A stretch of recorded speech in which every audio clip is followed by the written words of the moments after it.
ಶುರುವಾಗ್ತಿದೆ ಹೊಸ ಕಥೆ ರಥಸಪ್ತಮಿ ಡಿಸೆಂಬರ್ 8ರಿಂದ ಸಂಜೆ 6 ಗಂಟೆಗೆ ನಿಮ್ಮ ಉದಯ ಟಿವಿಯಲ್ಲಿ.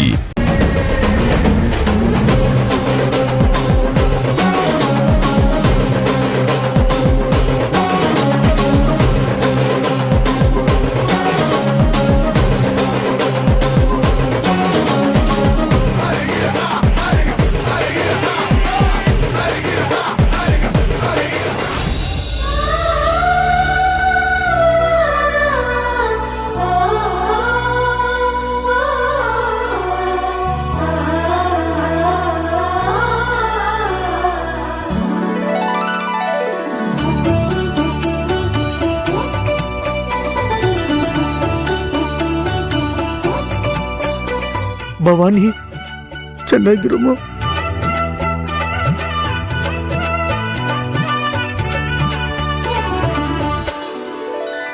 ಮಗುವೆ ನಗುತ್ತಿರು, ಮಗುವೊಂದು ಬರುವ ವೇಳೆ ದೈವ ಜೊತೆಗಿದೆ ನಿನಗಾಗಿ ಎಲ್ಲ ನಾಳೆ. ನನ್ನ ತಮ್ಮನೇ ಮತ್ತೆ ಹುಟ್ಟಿ ಬರುವ ಈ ಮಧುರ ನೆನಪಿನ ವೇಳೆ. ಮಗುವೆ ನಗುತ್ತಿರು, ಮಗುವೊಂದು ಬರುವ ವೇಳೆ.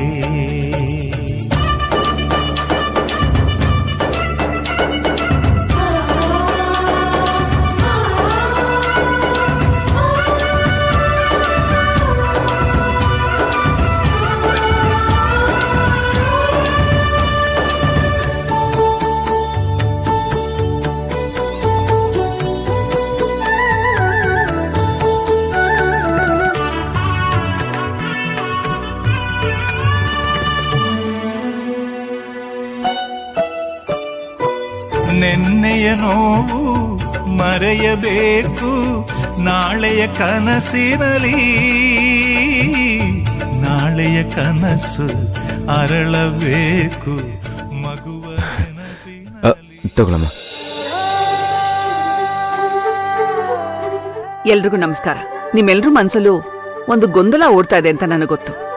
ನಿಶ್ಚಿತಾರ್ಥ ಮುಗಿತಿದ್ದ ಹಾಗೆ ಸೀಮಂತ ಮಾಡ್ತಿದಾರಲ್ಲ ಅಂತ ನಿಮ್ಗೆಲ್ಲ ಆಶ್ಚರ್ಯ ಆಗ್ತಿರ್ಬೋದು. ಕಾರಣ ಇದೆ.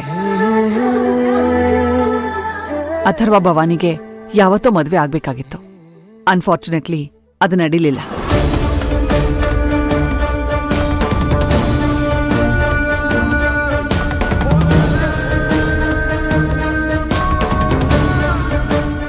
ರೀಸನ್ ಎಲ್ಲ ನಿಮಗ್ ಗೊತ್ತೇ ಇದೆ. ಆದ್ರೆ ಈಗಿನ ಸಿಚುಯೇಷನ್ ಬೇರೆ ಇದೆ. ನಮ್ಮ ಅಥರ್ವನ್ ಮಗುಗೆ ಭವಾನಿ ತಾಯಿ ಆಗ್ತಿದ್ದಾಳೆ. ನಮ್ಮ ವಂಶದ ಕುಡಿ ಅವಳ ಹೊಟ್ಟೆಲ್ ಬೆಳೀತಾ ಇದೆ. ಇಂಥ ಟೈಮಲ್ಲಿ ಅವಳಿಗೂ ಆಸೆ ಇರುತ್ತಲ್ವಾ, ಸೀಮಂತ ಮಾಡಿಸ್ಕೊಳ್ಬೇಕು ಅಂತ. ಅದಕ್ಕೆ ಅವಳಿಗೆ ಸೀಮಂತ ಮಾಡಿ ಅವ್ರ ಅಪ್ಪನ ಮನೆ ಕಳ್ಸೋಣ ಅಂತ ಇದ್ದೀನಿ.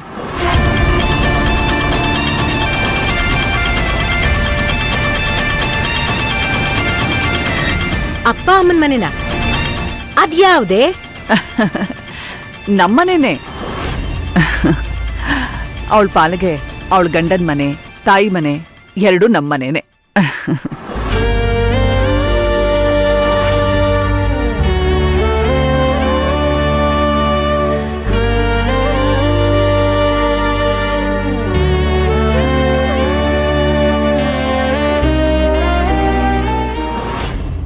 ಪುಟ, ನೀನ್ ಬೇಜಾರ್ ಮಾಡ್ಕೋಬೇಡ.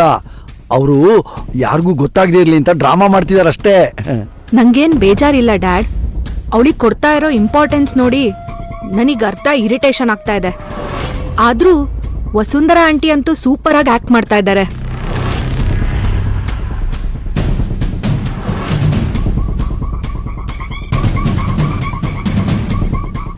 ಈಗಲಾದ್ರೂ ಈ ವಿಷಯ ಹೇಳಲೇಬೇಕಲ್ಲ ಯಾರಿಗಾದ್ರೂ. ಏನ್ ಮಾಡೋದು?